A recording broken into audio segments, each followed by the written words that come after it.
Welcome to the Story of Women. In this book, you're going to come across the stories of 5 different women, all of whom are stuck due to victimization mentality. And as you explore their stories, there were worksheets and journaling and all sorts of other things to help you identify those victimization behaviors and rethink how they should be acting in order to be seen as heroes instead of victims in their lives. And when we are heroes instead of victims, that's when opportunities come to us. That's when people want to be around us. That's when we find the happiness that we've been looking for. Now, as you know, victimization mentality is not gender specific. It can affect men just as much as it affects women and everyone in between, regardless of your pronoun. When I think of victimization mentality, I think about a very dark time in my life. I understand the limitations and the effects of casting myself in the role of victim because I've been there. One day I was standing in my apartment, in my apartment, going on my way to my kitchen, and all of a sudden it was like this calmness came over me. You see, I'd always been filled with emotional pain, so much emotional pain that it was physical pain. So for this complete numbness to come over my body in extreme calm was abnormal.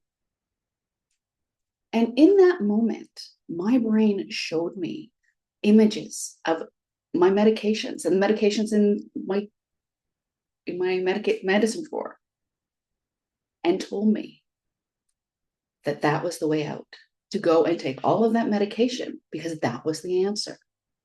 And at that time, in that moment of complete clarity and no pain, absolute peace, it seemed like the right thing to do.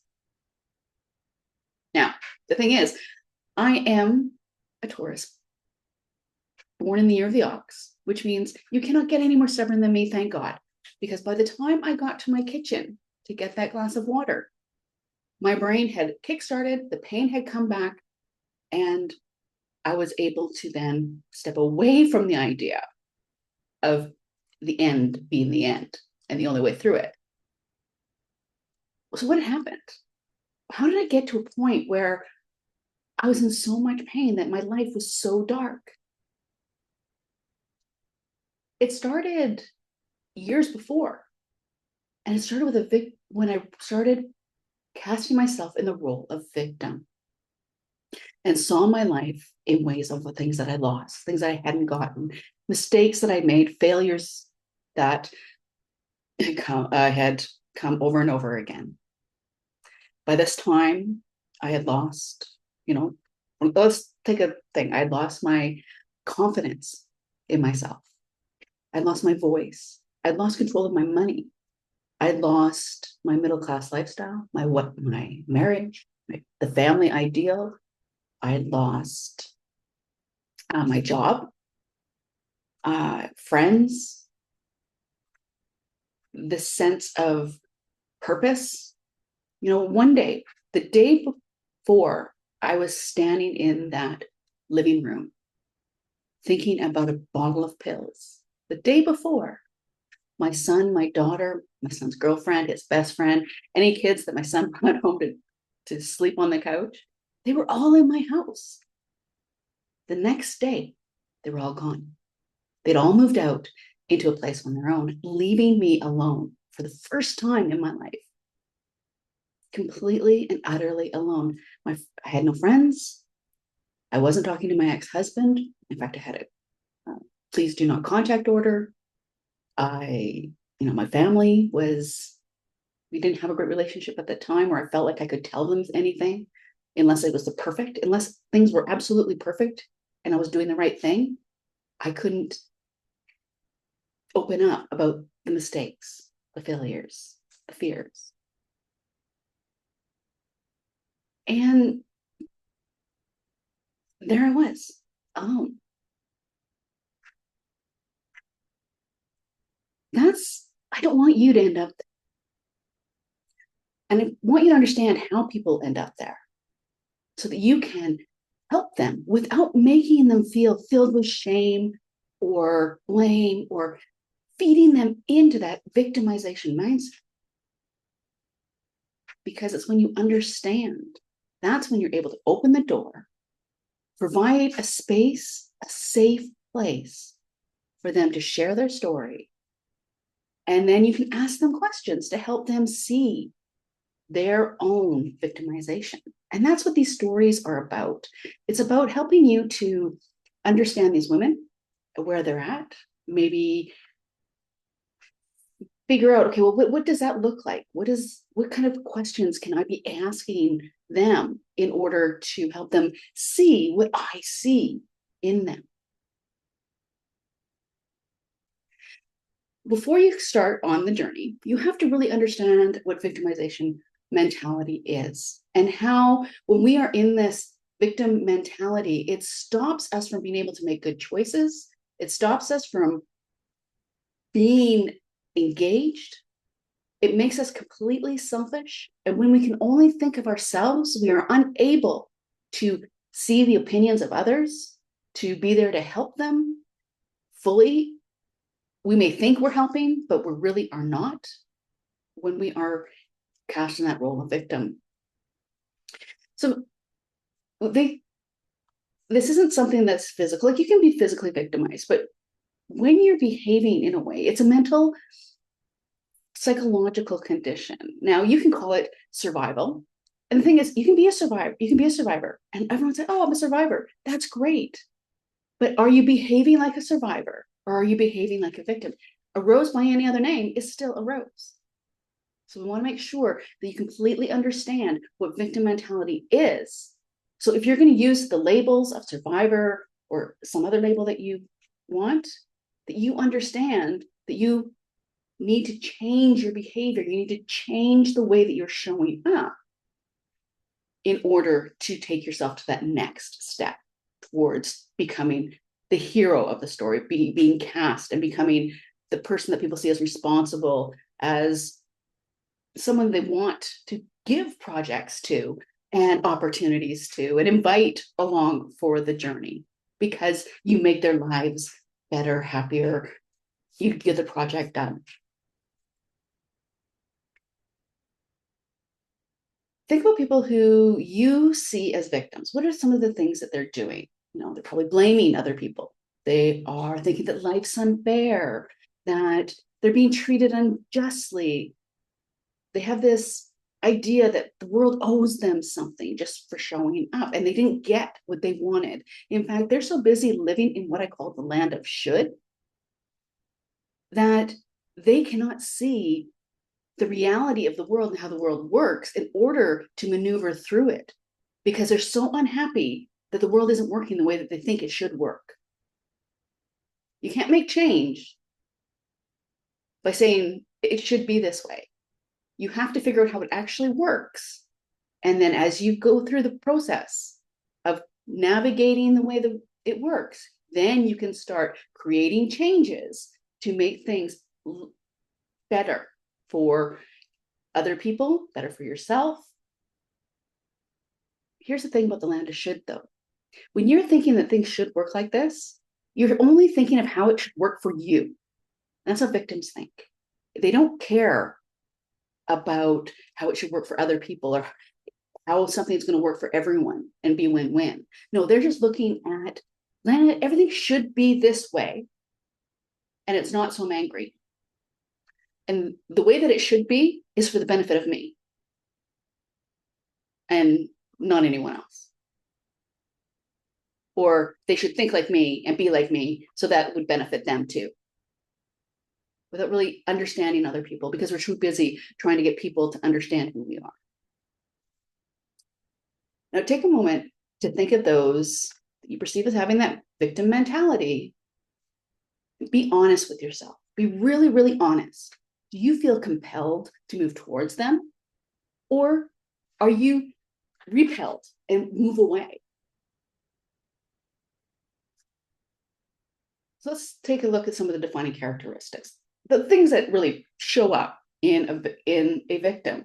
So if you're writing a story right now or watching TV, how do you know that somebody is a victim in that story? Take a moment. Think about the victims of the last TV show that you watched, or the last movie. How did you know that they were victims? A lot of times they're just fodder. You know, their whole purpose is to be the dead body or be shot up on the battlefield. But what are some other things that those writers and storytellers do to help the audience understand that those people are the victims of the story? Well, they're probably blaming other people. So they're shifting the blame from themselves to someone else. It's not my fault. They have excuses all the time, tons of excuses. How many excuses did you come up with today? Tons of excuses.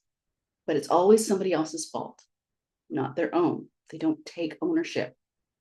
They don't understand the choices that they made that got them to where they're at. It's not their fault that they become victimized, if they are mugged, raped, beaten up. You know, it's not anyone's fault that these things happen to them. But they did make choices that got them to that place. And now, after that has happened, they have more choices to make to get away from that.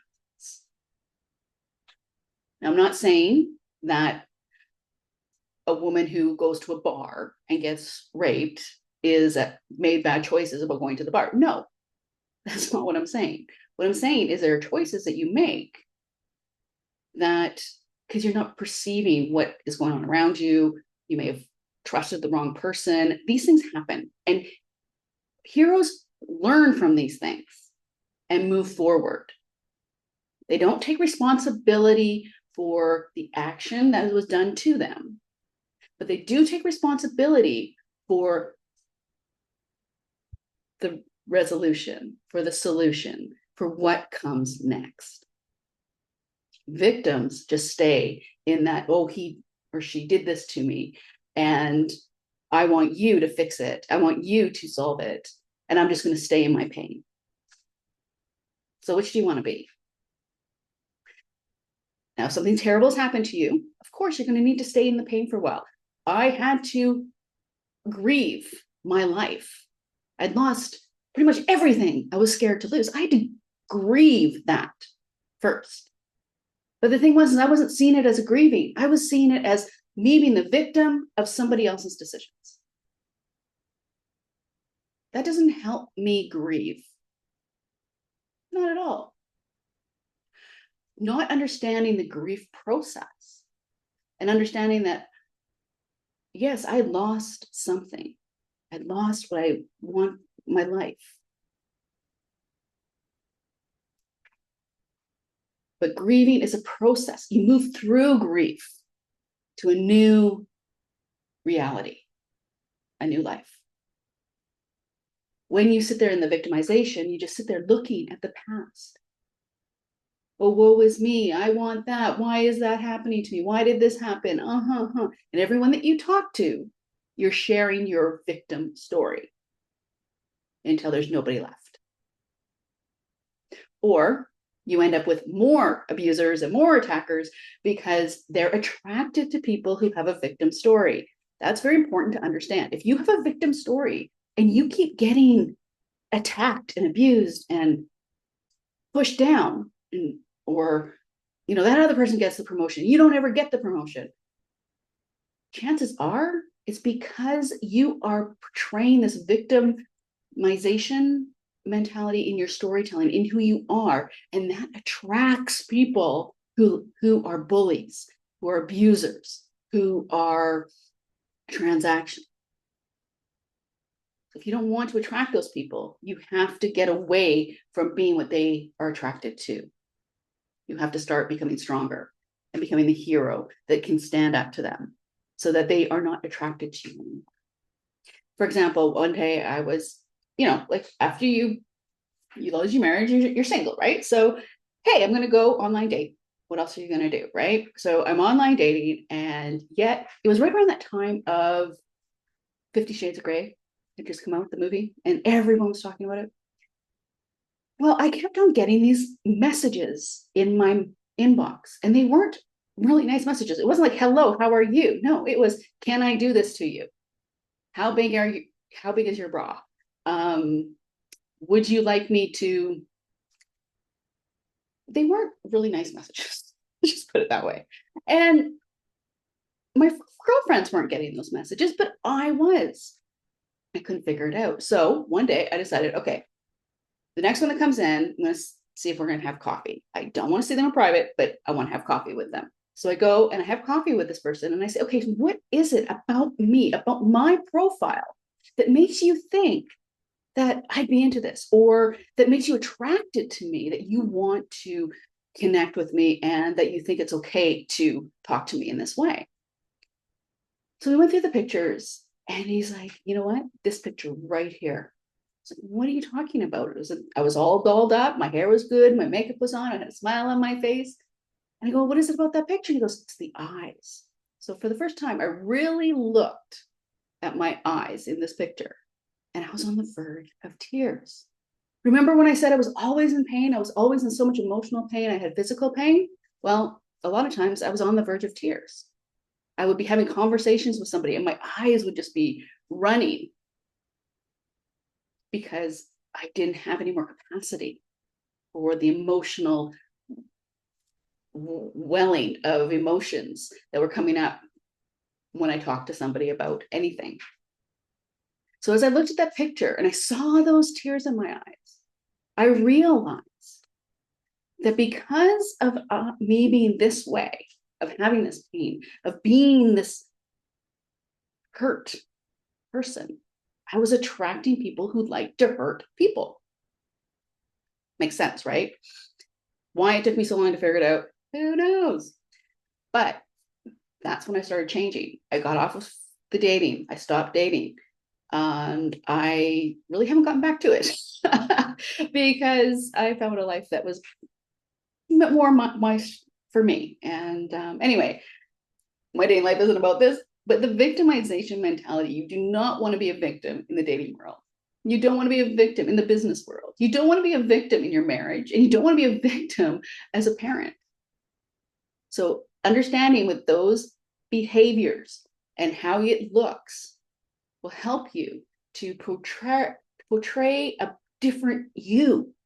And people will start seeing you in a different light, and they'll start treating you different, and different types of people will start showing up. So stop the blaming. It's not the blame game. Somebody might have done something to you, but it's now your responsibility to take charge of the solution and to move your life forward. Pessimism, always seeing the bad. You know, in my 30s, I was so optimistic. I could find the silver lining in everything. Everything that I had was better than it could always be worse. My life is great. I've seen the forest for the trees. You know, what is that Corey song? Future so bright, I gotta wear shades. By my 40s, I couldn't see any light. My 40s were so dark, I couldn't see where the tunnel ended. Everything was bad. Everything. I had an issue with hope. Hope. I had an issue with hope. I kept kicking hope to the curb. And I kept kicking hope to the curb because I kept inviting her to dinner and she kept sending her sister disappointment, and I couldn't stand to hope anymore. Of course, later on, I realized that it wasn't hope that I was inviting to dinner. It was expectation. And when you invite expectation, you expect something to happen. When it doesn't happen, well, you're kind of stuck with the disappointment that comes as a result of not getting what you want. Hope is something that has no deadline. Hope is something that may or may not come, and you're okay if it doesn't, but man, it might be there tomorrow. Learn helplessness. So a lot of times when we're in victimization, we feel helpless, we feel powerless, we feel unable to do the day-to-day things that we do. We see a problem and we think, oh, well, I can't do that. I can't solve that. That's somebody else's problem. That's somebody else can fix that. You're constantly stepping away and allowing other people, waiting for other people to pick up the ball and run with it. Because, oh, you're helpless. You can't do it. It's not, nothing's going to change. It's the way that it is. So I'm just going to stay in this darkness of victimhood. Now, there's an exaggerated sense of justice to people who have this victimization mentality, and that plays into the victimization. They want someone to say that they're right. They want someone to give them the verdict that they are in the right and the other person's in the wrong. And how dare anybody do anything that isn't what it should be? They focus on the worst of the West. They focus on the worst things. They want everything to be fair, or what they think is fair, because let's face it, folks, what you think is fair, somebody else doesn't. What's fair to you isn't always fair to the person next to you. A hero understands that. A hero will go and try to find a win-win. They'll talk to everyone and say, okay, so what's fair for everyone here? What can we do to move us together as a team? A victim only cares about what's fair for them. Will make them happy.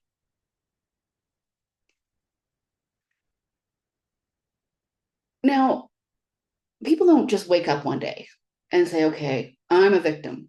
I'm going to be a victim. This is all, this is my choice. Nobody chooses to be a victim. Nobody chooses to stay in that mentality. There's trauma. So childhood trauma is at the top of the list. And for me, that childhood trauma started at a very young age. And when a child is traumatized and is a victim, what happens the moment you're victimized? Your behavior changes the way, right? So you get into that victimization mode just because something's happened to you. And you end up with a target on you. And that target tells predators and abusers that you are someone that they want to pay attention to. Now, the more you get out of the victimization, the less they can see that target. So you can't get that target off you. It's just, it takes understanding of what happened and then becoming the hero and moving away from it.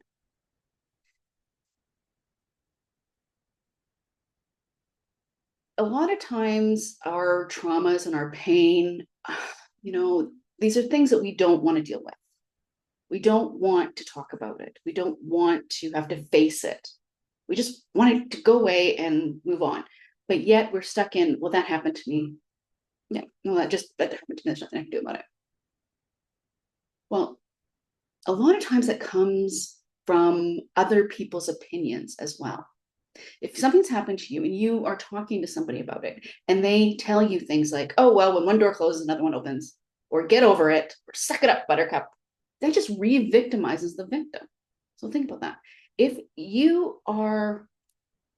somebody's telling you about their victimhood and you are just trying to placate them with some sort of saying that you heard, that's not going to help. It's only going to re-victimize them and keep them in their victimhood.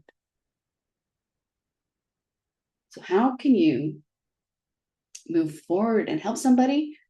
By opening that space, listening to their story, understanding where they're coming from. Try to see yourself in their shoes and help guide them through that pain to somewhere else. Now, a lot of times this takes someone who's a professional. And that's why there's coaches. That's why there's psychiatrists and psychologists and medications and all that other stuff out there. But even a layperson can take the first steps to help someone to reevaluate their story and reevaluate where they want to go and how they want to get there, and help them to identify that first step. And you can do it in a way that isn't, you need to listen to me because I know what I'm talking about. It's all about guiding them, asking them questions. What do you want to happen? What do you want to happen? What do you want to happen? What do you want to happen next? What do you think would be fair in this situation? Well, how is that going to be fair to this other person? Getting them to see the other people, getting them to see the situation for what it really is, by asking them to really look at it. And if they're ready to move forward, they're going to continue with you on that journey. If they want to stay within that victimization hood and that victimhood, they're going to stop the conversation and they're going to go find someone else who's just going to listen to them and reinforce their victimhood. And the reinforcement of victimhood tells them that it's okay to stay there, tells them that it's okay to be there. Now, a lot of times, somebody isn't even thinking that they're a victim, and somebody comes by and says, "You're a victim," or "That's not fair." This happened to me a lot of times. Like, just because of the way my life was, my mother is a perfectionist. She loves everything to be perfect. It's very important to her. So I got a lot of criticism. Not that it was meant to be, not that she was trying to be mean or hurtful. It's just she knew better. So there was a lot of criticism. It's just in the way she communicated. Now, here's a big difference between a victim and getting beyond being a victim. The victim sees a person that's criticizing them and, "Oh, woe is me, poor me, she's a terrible person." Hero understands why that person is criticizing, why that person's communication style is that way, and doesn't expect them to be any different, but accepts them for who they are and their own limitations, and then makes decisions about how they will react and how they will weigh the importance of what that person now says to them based on understanding who they are, their limitations, and that. So when I was going wedding dress shopping, put on the different wedding dresses, and I'm having a good time. My mom's there, my friends are there. It's supposed to be a wonderful, happy time. So we leave the wedding dress shop. My mom says, "Okay, you girls go off and have dinner. I'm going to go home. See you later." And my girlfriends look at me and they go, "How do you put up with that?" I'm like, "What are you talking about?" "Shannon, you were beautiful in every single dress." I'm like, "Oh, thank you. That's really nice." But your mom kept criticizing everything. She wasn't criticizing the dress. She was criticizing your body. She was criticizing the way you were standing. Looked like you had a fat back, and you're not even fat. I couldn't see because my life had been that criticism every day. So it was just my normal. But now when they reinforce it and they tell me and they shine a light on it, all of a sudden I'm not this victim and my mom's this horrible person. And that causes friction, that causes defense, that causes people to shut the door on family and become estranged. Instead of taking the time to say, okay, well, why does she do that? What is she hoping for? What does she want? Because like when I talked to her later on about it, she was like, "Oh no, I didn't mean that." Of course she didn't mean it. But then when we internalize and we run that story in our head, that my mom thinks I'm ugly, I'm fat, I'm terrible, right? No, that's not the real story. That's just the story now you're now telling yourself. The real story needs to be a dialogue, uncovered by a dialogue between you and that other person.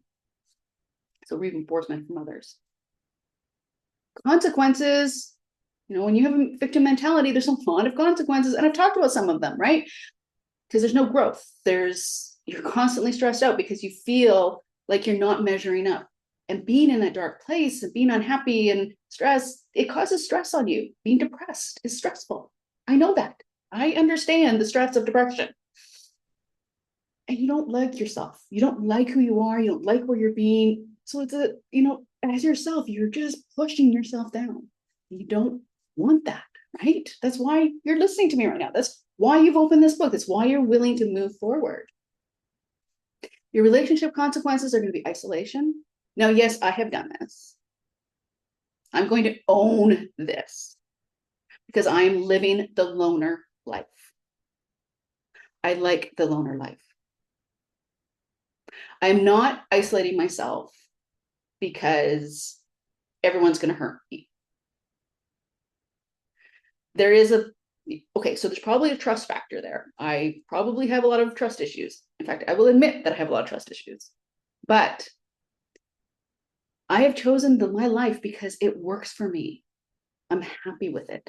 When I feel like talking to people, I talk to people. When I don't feel like talking to people, I don't talk to people.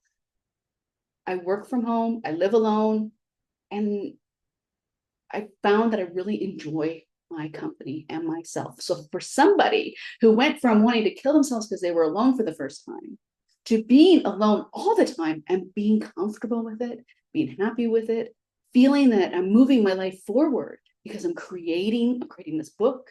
I created other things that people pay me to monitor for them. I'm speaking on this topic, on this important topic. These are all things that I've been doing since starting to live that loner lifestyle. It's not for everyone. I was born a loner. I was born independent. This is my personality. I'm taking ownership of who I am as a person and saying, you know what, that's okay. I don't need to phone everybody up when I go visit my parents and then have coffee with everyone and tea with everyone. And no, I don't enjoy going to big family get togethers. That's okay.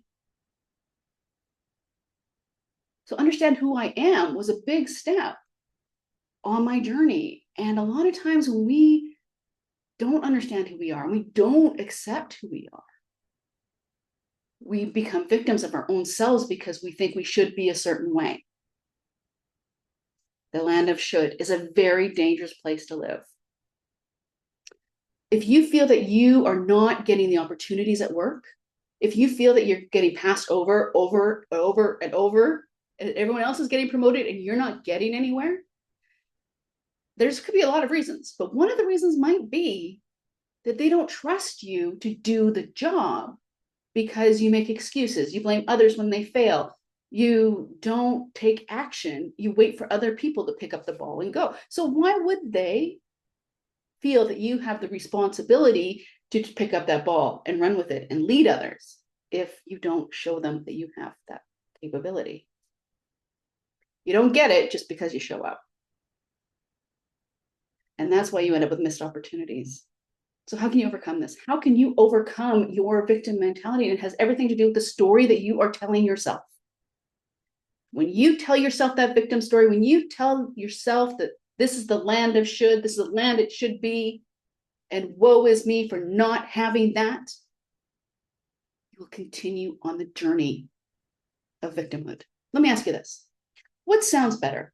So when I first came out of my marriage, I used to say, my husband kicked me and the kids out of the house to go live in a basement suite while he lived in our house for 2 years.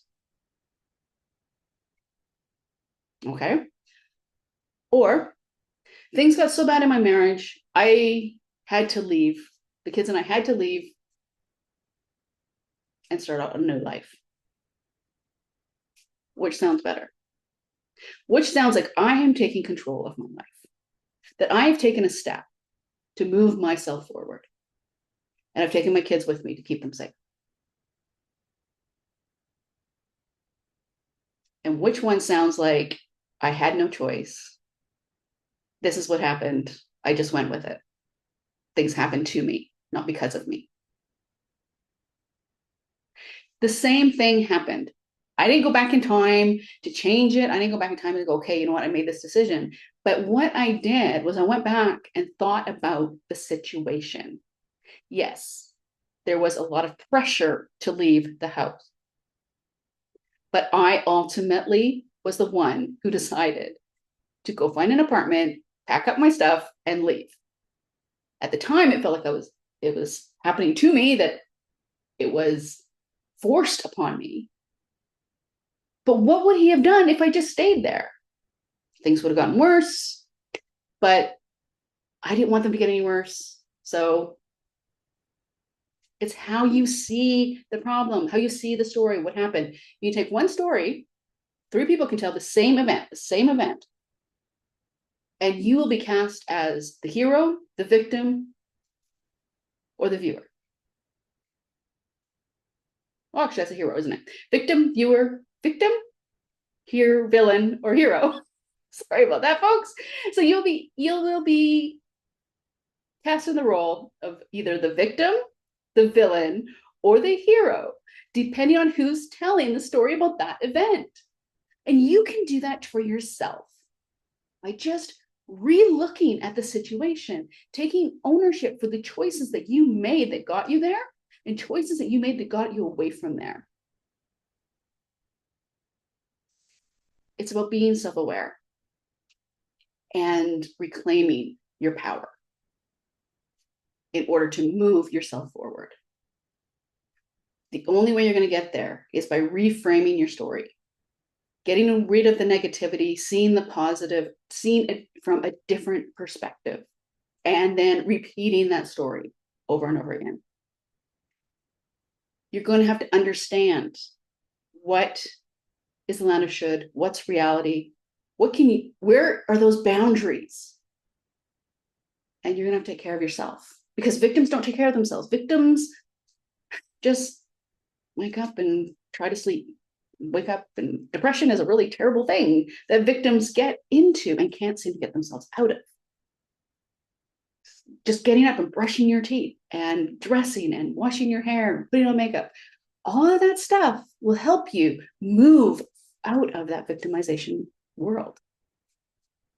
And finding somebody to help you, finding somebody who can listen to you, ask questions, and guide you through your own chaotic mind of pain and darkness, to help you really see what is true, why you are where you are, and what you really want, and how to move through that.